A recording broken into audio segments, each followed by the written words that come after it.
बिहार की नई सरकार में एनडीए के संभावित 18 मंत्री, नीतीश का इस्तीफा कल, डिप्टी सीएम की रेस में सम्राट समेत 3 नाम। बिहार में अब नई सरकार बनाने की कवायद तेज हो गई है। जेडीयू ने कल विधायक दल की बैठक बुलाई है। इसी में नीतीश कुमार को विधायक दल का नेता चुना जाएगा। कल यानी सोमवार को बीजेपी विधायक दल की बैठक हो सकती है। सीएम नीतीश कुमार 17 नवंबर को राज्यपाल को अपना इस्तीफा सौंपेंगे और इसी दिन नई सरकार बनाने का दावा भी पेश कर सकते हैं।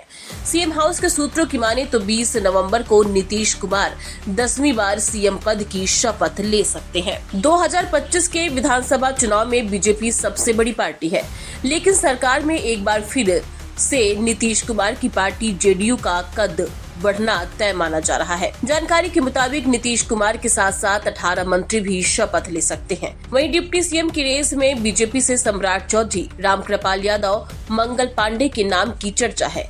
चिराग पासवान की पार्टी एलजेपी की बिहार सरकार में एंट्री होगी। जेडीयू बीजेपी के बराबर मंत्री होंगे। आरएलएम भी सरकार का हिस्सा होगी। सूत्रों की माने तो इस बार 30 से 32 मंत्रियों का मंत्रिमंडल हो सकता है। इसमें जेडीयू और बीजेपी के बराबर मंत्री हो सकते हैं। इसके अलावा चिराग पासवान की पार्टी को 3 मंत्री पद, जीतन राम मांझी और उपेंद्र कुशवाहा की पार्टी को एक मंत्री पद मिल सकता है। विधानसभा के मौजूदा नंबर के हिसाब से बिहार में कुल 36 मंत्री बनाए जा सकते हैं। कहा जा रहा है कि जेडीयू के कोटे से 11 मंत्री बनाए जा सकते हैं। बीजेपी के साथ एलजेपी कर सकती है डिप्टी सीएम पद की दावेदारी। 2020 चुनाव परिणाम के बाद से बीजेपी बिहार में 2 डिप्टी सीएम पद की परंपरा शुरू की। एक बार फिर से 2 डिप्टी सीएम बनाने की चर्चा है, लेकिन दोनों बीजेपी की जगह एक डिप्टी सीएम पद पर एलजेपी भी दावेदारी कर रही है। फिलहाल कैमरे पर सीधे बोलने की बजाय वे दबी जुबान पर ये बात कह रहे हैं। हालांकि नीतीश कुमार सीएम होंगे तो डिप्टी सीएम कौन होगा, ये बीजेपी ही तय कर सकती है।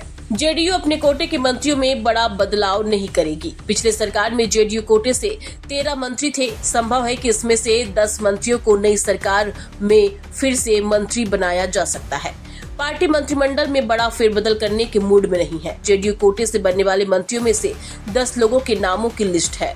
जेडीयू कोटे से ये मंत्री हो सकते हैं: विजय चौधरी, बृजेंद्र यादव, श्रवण कुमार, अशोक चौधरी, लेसी सिंह, जमा खान, मदन सहनी, जयंत राज, महेश्वर हजारी, संतोष निराला।